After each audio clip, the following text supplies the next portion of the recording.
Hey, Dr. Perez here. So let's talk about hormone balance and Chinese herbalism's role. So it's obviously a very big topic. So I want to zoom in on one thing in particular because it'll let me talk about an important, larger concept underneath. So we're going to talk about the herb Dangui or Angelica Sinensis.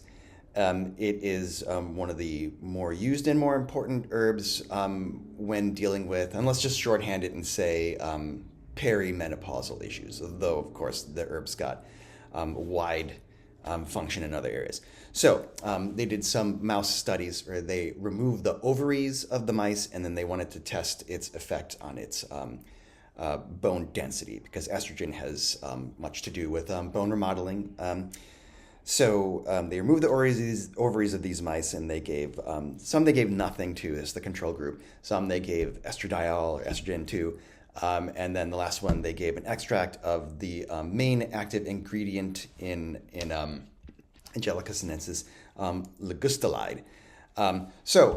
They found after they waited a period of time, they checked the mice's bone density again, and as expected, the control group, their bones were less dense, and maybe as expected in the estradiol, estrogen one, the bone density was pretty much normal. They found it in the mice that they gave the extract to, it was pretty much equivalent to the ones that they gave the estrogen to.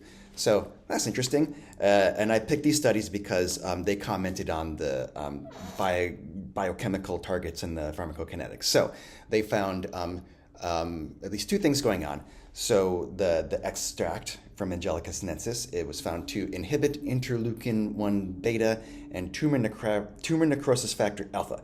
So these two things stimulate the osteoclasts. These are the cells that break down the bones.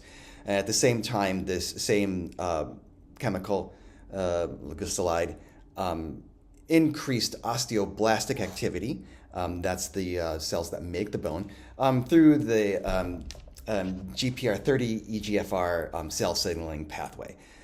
So there you go. And they even know like some specific things. Exactly how is it that at least this one chemical in Angelica Sinensis can do at least one of the things that estrogen can do for you. And now the larger point there. There are over 70 active components in Angelica Sinensis.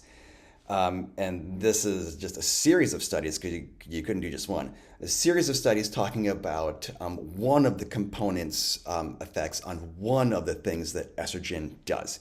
So if you really wanted to prove what Angelica Sinensis did, you would need to do a series of studies on every target of every active ingredient in there. There's more than 70 of them, right? So that would take a long time.